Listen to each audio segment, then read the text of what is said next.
C'était vraiment une première pour l'Université Paris-Cité. C'était quelque chose de formidable. Je ne m'attendais pas à autant d'étudiants, effectivement. Plus de 800 étudiants, ça fait beaucoup de monde.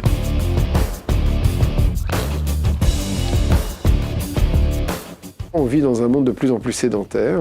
On est en train de se déplacer uniquement en voiture ou par des moyens motorisés assistés qui fait qu'on n'utilise plus du tout de fonction musculaire pour le faire. Donc ça, c'est un vrai problème. Les recommandations de l'OMS pour la santé sont de pratiquer de l'activité physique régulière, au moins 30 minutes par jour, associée à un peu de manœuvres de renforcement musculaire et d'étirement. On finit par atteindre un certain seuil, au-delà duquel on a un vrai bénéfice pour la santé.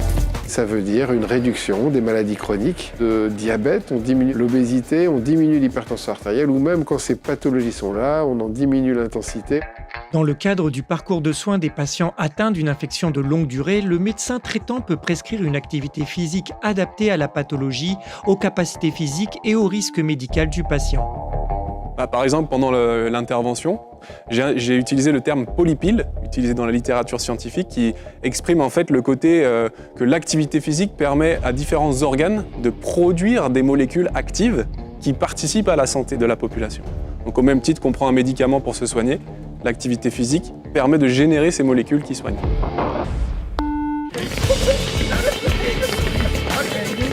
Les objectifs spécifiques de CTUE, donc à destination des futurs médecins, c'est vraiment de leur faire prendre conscience de l'importance de l'activité physique comme source thérapeutique, les sensibiliser aussi à ce que c'est vraiment pratiquer une activité physique adaptée. En les mettant en situation, ils se rendent compte de ce que pourront ensuite faire leurs patients. L'endurance cardio-respiratoire, la souplesse, l'équilibre et la force.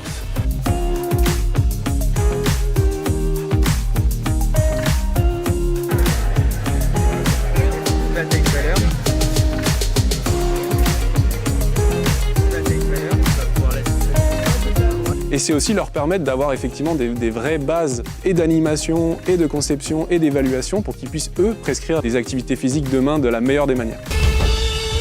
Pendant tous ces ateliers, ils devaient se mettre un peu dans la peau de patients qui avaient tendance à chuter, des patients en surpoids et qui commençaient à devenir un peu essoufflés en montant les escaliers, ou des patients qui étaient plutôt avec des troubles de l'humeur. Et on sait que maintenant, l'activité physique est très bénéfique dans ce type de pathologie.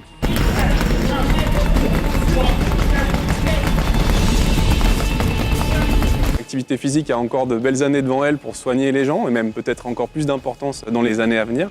L'Université Paris-Cité est pionnière en la matière, et on espère qu'on pourra montrer le chemin pour que cet enseignement devienne obligatoire dans toutes les études de médecine en France. Et il faut que les médecins s'en emparent.